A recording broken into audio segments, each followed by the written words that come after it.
We're about to go live right off the air here with Jim Vejvoda of IGN as he's calling in right now. We're going to get him plugged in, patched in, wired in, all in, thrusted in, no pressure to sliding in. No pressure to Mike to make sure that this no pressure here, Mike. Patch him in through the conductor board.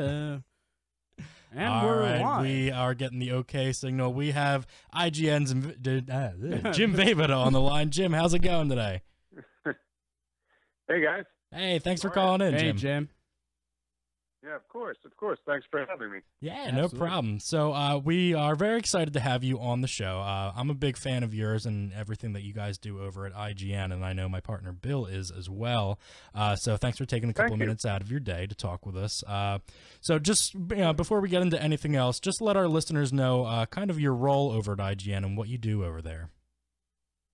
I am the executive editor of movies for IGN.com. So basically, anything movies related that goes up on the site, I have some sort of hand in, whether it's writing it up myself, like reviews, things like that, posting of trailers, acquiring exclusives, doing interviews, all that.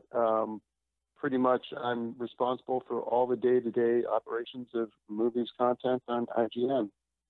Awesome. So judging just from the movies that we've gotten this year, if you had to maybe give your like top 5 of ones that you've seen, what would you throw into that list? Now that's a good question. You would think for somebody who covers movies, I would have an ongoing kind of a list going in my head, but I really don't. I mean, I would say just off the top of my head, I really I enjoyed Wonder Woman a lot, but I think Spider-Man: Homecoming probably takes the edge in that one for me because I just it's fucking Spider-Man. Yeah, I mean it was a lot of fun, but I loved Wonder Woman. I enjoyed Split. I enjoyed let's see here, probably I think there's probably some like smaller movies out there that I'm forgetting. I liked Atomic Blonde, but I will say that it's kind of dimmed a little bit for me. And since I've seen it, I remember walking out being like, oh, that was really cool. A lot of like style over substance, but I enjoyed it. But I have to say, it hasn't quite stayed with me the way I thought it would. But I liked It Comes at Night. Actually, I liked that. I thought that was interesting. It was basically the thinking man's Walking Dead. Right. Well, I liked Detroit a lot. I liked it more than our reviewer did. That's for sure. But, he wasn't that nuts about it. And I was like, damn it, I guess I should have reviewed that. But no, I did. I liked the other one. I liked I Am Not Your Negro, the about James Baldwin. I thought that was a really powerful film. Lost City of Z, I liked a lot. So yeah, there's a lot of good ones this year, but I can't say that it's been like an overwhelmingly amazing summer movie season. Right, I definitely wouldn't either. I think there's been a lot of disappointments there. Oh God, Get Out. I liked Get Out and Logan. I still didn't see that one yet. But one of the films of contention around here is Guardians of the Galaxy 2. Bill and I and our group of friends, we're all pretty much of the same mindset of that. We really, really disliked that movie. What were your thoughts about that one? I have to say that's one of the few Marvel movies that I haven't seen more than once because I liked it, but I thought it was just a case of sequelitis where they did repeat a lot of the same beats as the first movie. And it was a little too messy for my liking and just very, like, everything was trying that little bit too hard. I think I made the case in one of our videos that it was sort of like, when you're like 10 years old and you start to realize that you can make adults laugh, you started trying that little bit too hard to be funny to the point where they tell you to shut up. That's what it felt like sometimes with Volume 2, You're like, you're that kid that finally realized, I can make them laugh, and then you keep crying, they're like, shut up, we're talking. Yeah. That's kind of where I felt like they went ultimately with that movie. So. And Jim, this is Bill, and what I have to say about Guardians 2 is that I feel like the thing that ruined some things for me as a fan who's been watching from the beginning is that this movie, with all the extra laughs and everything added to it, I feel like Guardians in general was a breakthrough franchise for Marvel, but also general audiences that brought a lot of new moviegoers to the MCU experience. And so now that you have Guardians 1 and then Guardians 2, even more with the jokes and the comedy and stuff like that, I feel like that's now what the general masses that's what they expect now to go to these movies, whereas fans of the comics and the now movies, we've been watching this since 2008 unfold, and it's kind of like a Game of Thrones saga here, where it's a drama now. We want to see what happens next. We want to get a little gritty. And do you feel sort of the same way about that perception? Well, I mean, I think in fairness to Marvel movies, I mean, they do have their moments of drama. I mean, just this time last year we had Civil War, and that was certainly not being sold, despite the appearances of Spider-Man and Ant-Man and even Falcon. It wasn't exactly being sold as a whackety schmackety do kind of comedy. Whackety schmackety do. And then Winter Soldier, and that's my favorite of all the Marvel movies, of all the MCU movies. So I mean, they've definitely taken their dramatic turns, but I think ultimately the Marvel movies are sort of like, they're basically 80s movies.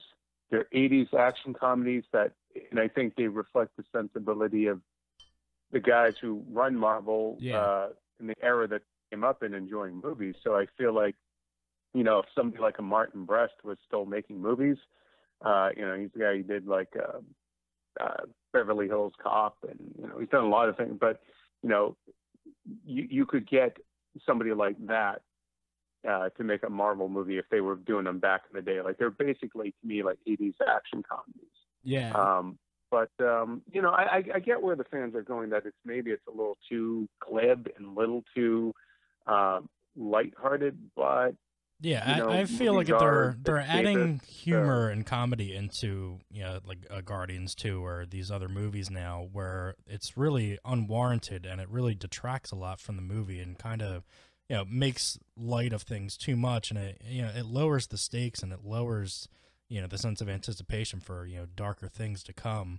Like, we're gonna have Infinity War finally next year, but are we gonna want to see Star-Lord cracking stupid jokes while Thanos is throwing a planet at him? I mean, it just doesn't make sense to me. I mean, I'm sure there'll be moments where they're trying to like break the tension, but from the Infinity War footage that I saw at D23 and then they showed it again at Comic-Con, there are a few moments where, like, I had just interviewed James Gunn the other day and I didn't have time to ask him this, but there are a few moments in that footage where, Star-Lord is not laughing. He looks pretty scared, and if there's anybody who's going to wipe that smirk off his face, it's Thanos. Right. And so I think definitely once they release that Infinity War footage, people are going to see, like, okay, sure, there's a lot of laughing and joking, but things look pretty dire for all of our heroes from the footage they showed. I mean, the dude throws like a moon or something at one point. Like, I don't think they'll be cracking much wise around it. Yeah, I saw the video from the angle of somebody's crotch in the front row, and it was pretty good from what I saw. Speaking of Comic-Con, Jim, what were some of the cooler panels that you got to see while you were out there? I mean, look, the Marvel panel is always the top on the top. That's why they close up the show every year. I enjoyed. I saw about the first half hour of Kingsman 2, and I thought they were going to show that whole half hour, the first act at Comic-Con, and they didn't. They only showed like 3 choice scenes. So they showed it to the first half hour, like, to press a few times. So I'm a little surprised that they didn't show that to fans too. It's clearly ready to go. But I would say the Kingsman 2 stuff was definitely a big thumbs up for me. I wasn't as down on the Justice League trailer as everyone else. I thought it looked better than the last one. Yeah, I did too. But there's just I mean, that deck is stacked pretty heavy against that movie. It's got a real uphill battle to win back people who are skeptical about it. Yeah. Even with the success of Wonder Woman, like even if they keep pushing Wonder Woman front and center, the risk, of course, is, well, what if Justice League is no good? Does that tarnish Wonder Woman and her brand, if you will? And I don't think it will too much, because I think people still remember how much they liked that movie, but it's definitely a risk, you know? Jim, would you say that you feel that the rest of the DC universe is in a state of disarray? I mean, I think there's a constant recalibration going on over there. I'm not quite sure exactly who's in charge. I mean, you get the sense that it's Jeff Johns and John Berg, the guys from DC Films. But the thing that people have to keep in mind is that, you know, Warner Brothers has to make a bunch of different kinds of movies, and they have to market and sell a bunch of different kinds of movies. Marvel only makes Marvel movies. Disney isn't making Marvel movies. Marvel is making their movies. There's no real DC, even though there's a DC Films kind of entity, but there's no actual production kind of apparatus the way there is with Marvel Studios, at least not yet that I can see. And so until there is that, and they can focus solely on making those movies, you know, you're gonna see them shifting based on how one movie does versus another. So I think DC Films just have to, if they can show the level of kind of competence and confidence that they had in Wonder Woman, then I think they'll be in better shape. They need more Wonder Woman and less Suicide Squads and BVSs, you know, things that are divisive. Even if they make money, you know, it divided fans, and and critics clearly were not fans of those two movies, but they loved Wonder Woman. And Wonder Woman is now like I believe it's the second biggest movie domestically of the year, the biggest movie of the summer, you know, past Guardians 3, still behind Beauty and the Beast though. But yeah, I think it's DC just has to figure out what stories do you really want to tell, and who are the characters that you want to be your sort of like brand ambassador. Jim, I feel like you're holding back from being angry at this a little bit. Like just say, like, you know, they got to figure this shit out. Years of being like that, I've kind of just reached the Zen place now where I'm like, look, it ain't my money, you know? Right? You know, I hope you make them work. I'd love to love them, but you know, they'll just keep rebooting until they get it right. Right. You know? Yeah. Now, Jim, I was texting with actually a mutual friend of both of ours. Wait, you were texting somebody? Yeah, Rob Keyes from Screen Rant. Oh yeah. Yeah, he's a buddy of ours. I had actually met him at the Logan press screening earlier this year. He said to say hi. First, he actually said, "Tell him he said tell him he's an asshole," and I didn't know if he. Well, tell me something I don't know. I didn't know if he actually meant it or not. He's like, "Oh no, I love him. Tell him I said hi." Nah. And even if he did, it wouldn't matter. Get in line, pal. Get in line, pal. But I did saying hello. I did want to press you about something. So you are a competitor in the Movie Trivia Schmodown, and you won your last matchup with Eric, who is actually no longer your partner. Can you let us know a little bit of behind the scenes on what actually happened there? No, Eric got an awesome job he could not turn down at Marvel, working for Marvel.com.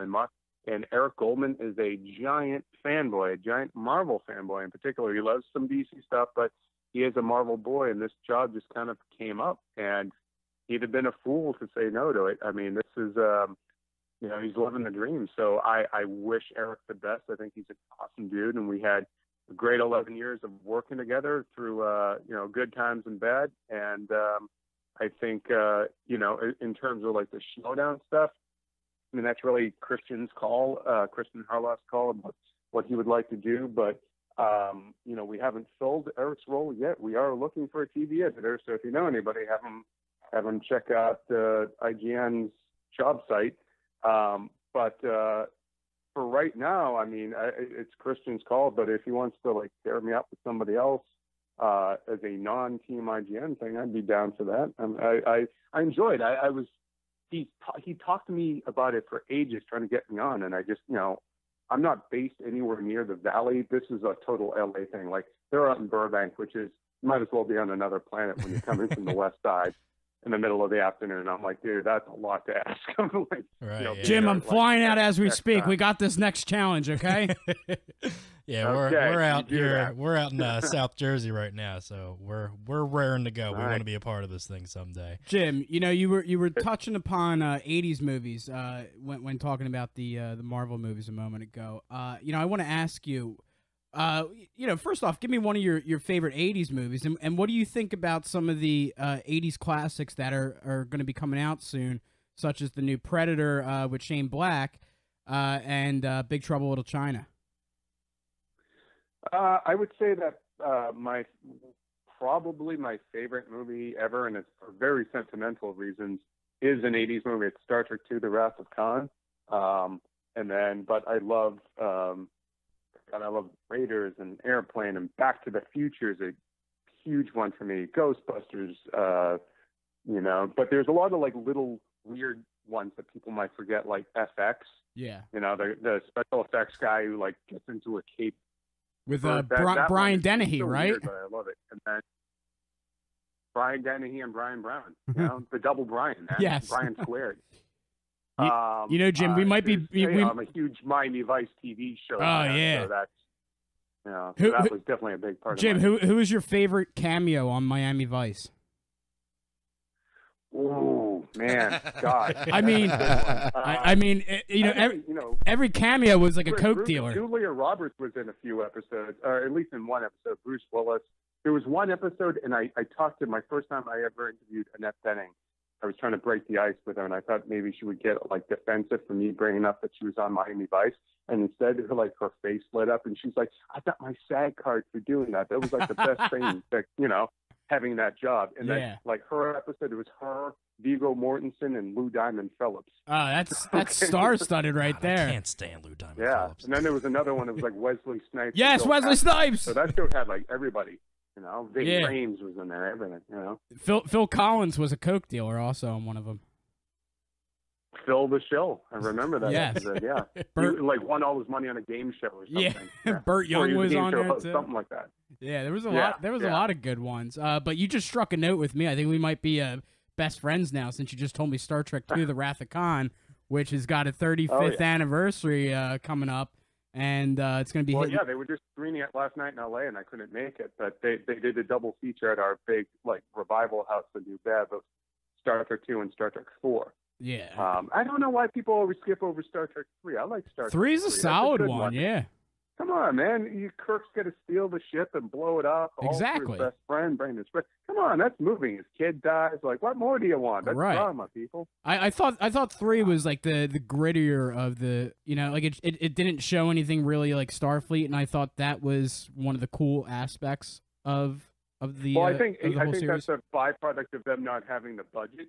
Because it's like there's a reason why I think the movie looks so dim. Like there's not a lot of lights. They probably couldn't afford to like build as big a set. So it's like, well, just don't light it as much. And we're just running on 1/4 impulse power. So yeah, really.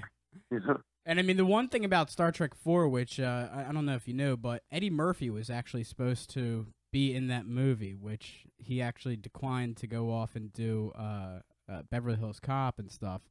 Which I'm kind of curious to see how Eddie Murphy would have done in a Star Trek movie like with a whales. Paramount wish list thing of like, hey, can we make this happen? Because he was Paramount's golden star. At what you doing in outer space? So... What you doing in outer space? Hey, look at Billy over here. Look at Billy over here on the Enterprise. Hey. Yeah, I totally could not see Eddie Murphy in that. Although, I mean, who knows? I think it would have been very distracting, but it would still be a movie that people would be like scratching their heads about today. Like, hey, remember that time Eddie Murphy showed up in that Star Trek movie? Yeah, what the fuck was up with that? What you doing the Vulcan neck pitch for, Billy? Come on, Vulcan neck pitch. Why you doing that? So, what's your guys' favorite Star Trek? Well, I'll tell you, I took Sean to see Star Trek II: The Wrath of Khan. There's out here we got what's called Movie Tavern, which is basically these movie theaters that that serve food throughout the movie and booze and stuff like that. It's a pretty cool experience. And so I took Sean because they do retro movie night, and they were playing Star Trek II: The Wrath of Khan. I'm like, and I'm not a big Trekkie, so I've never. Yeah, seen he's it. not. So I was like, dude, this is the Trek movie, to get started with. This is like all you really need to know. And I took him. We're like drinking like margaritas and stuff like that, feeling all good. And then, like right when like the Enterprise is like dead in the nebula and Spock's like, he just disappears and fixes the whole radiation problem. Sean, leaves the theater to go take some kind of massive dump that took like the entire Spock death scene of the movie.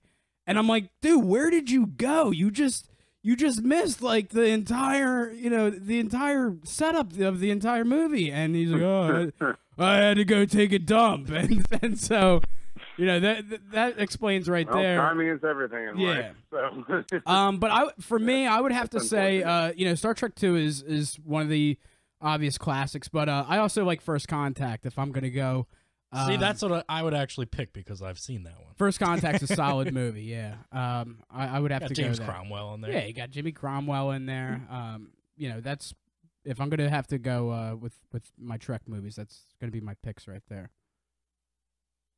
Yeah, I think the next gen stuff is, they're celebrating their 30th anniversary this year. So yeah, First Contact is sort of like their Star Trek 4, where I think it was a success because it was probably the least, even though it's got the Borg in it, right? So like even though it's got all that, they basically kind of made like an aliens kind of movie, instead. So I think there's a reason why that one resonated a little more broadly than the other ones. Also, I mean, it's a better movie than the later next gen ones, but yeah. And you know what, I got into a conversation with a former guest before, and I who Bill who I believe it was Robert Meyer Burnett from where's he from again? Collider. Yeah. From Collider, right? And we were talking, and we were saying that with now with movies and crossing over and stuff like that, Star Trek really would have been the great crossover franchise to make movies with at the time, because you had Next Gen, you had DS9, and you had Voyager all going on simultaneously. I mean, like obviously Next Gen wrapped up and overlapped with DS9, and then you had to overlap with that in Voyager. But to get all that into one room would have really made for some good movies down the road, because obviously Trek fizzled out.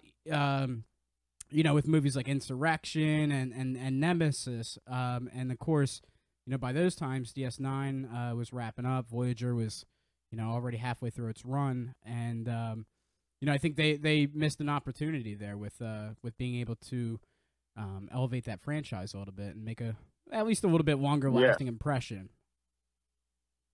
Yeah, I mean, I think so. They at that point in time they had a few things kind of working against them in terms of, the cast was, getting older. And I know that Prince Spiner's big thing was, I'm an android. I'm not supposed to age. And, there's only so much makeup you can put on me at a certain point. Right. But yeah, no, I think it would have been interesting to see what sort of shared universe, if you will. But, maybe Star Trek Discovery will, kind of reinvigorate Trek for people who aren't into it. I hope so, but I liked two of the three JJ Star Trek movies. I thought Beyond was a lot of fun. I wish it had done better. There are a lot of movies, including like right now, like War. Oh, another one I forgot that I really liked this year, War for the Planet of the Apes. Yeah. Really great movie. Nobody's really going to see it. It was not good. I enjoyed it nearly as well. Yeah. So not a lot of war going on though. Well, I mean, for some people, it was already too much for. They like some of the feedback I heard from people is, why do I want to watch a movie called War right now? And I'm like, well, you're going to see other things that look depressing. So, what's stopping you? Right. They're like, well, I don't want to see a movie that's just about a monkey. It's like, but you went to see Kong Skull Island. Yeah. So like, I don't get it. I don't get where you people come from. It's like, yeah, I don't want to see a movie about war, but Dunkirk. Right. Before we let you go, we know you have a busy day going on. I just wanted to ask you one more question. It's a hypothetical, well, not even hypothetical, but if you could only go see one more film the rest of this year, what would it be? Oof, boy. You can only do one. Yeah, let me think of what the hell else is coming out this year. We got Thor coming out in November. I can't wait for. Yeah, I mean, let me see. Oh, Ragnarok. There's Justice League. There's Last Jedi. I guess I would say Last Jedi just because I can't wait to see Ragnarok, but I feel like they've shown us so much already that I have a pretty good sense of the movie. So I guess I'll say Last Jedi just because I don't quite know what to expect of that one yet. I mean, I think it's going to be, great fun, I hope, but I think they've got a lot to balance, and the middle movie is usually the most challenging. It's probably the one it's either going to be the most powerful one or it's the one that'll be the most flawed. Right. So I'm curious to see, if it's going to be just sort of an Empire retread or what sort of new ground they might lay for the franchise. Yeah, I'm hoping they kind of break the mold. Episode 7 was very reminiscent of 4, so hopefully they take some notes from Empire, but try to distance itself from it as well. We are going to let you go. We wanted to thank you so much for calling on, Jim. Thank you, Jim. Where can everybody find you online? Find me on Twitter at Jim Vejvoda, JimVejvoda. And thank you so much for having me. I appreciate it. Thanks a lot, man. Thanks, Anytime, Jim. And we'll look to talk to you soon. Okay, take care. Bye-bye. Take care, man. All right, Jim Vejvoda from IGN, everybody.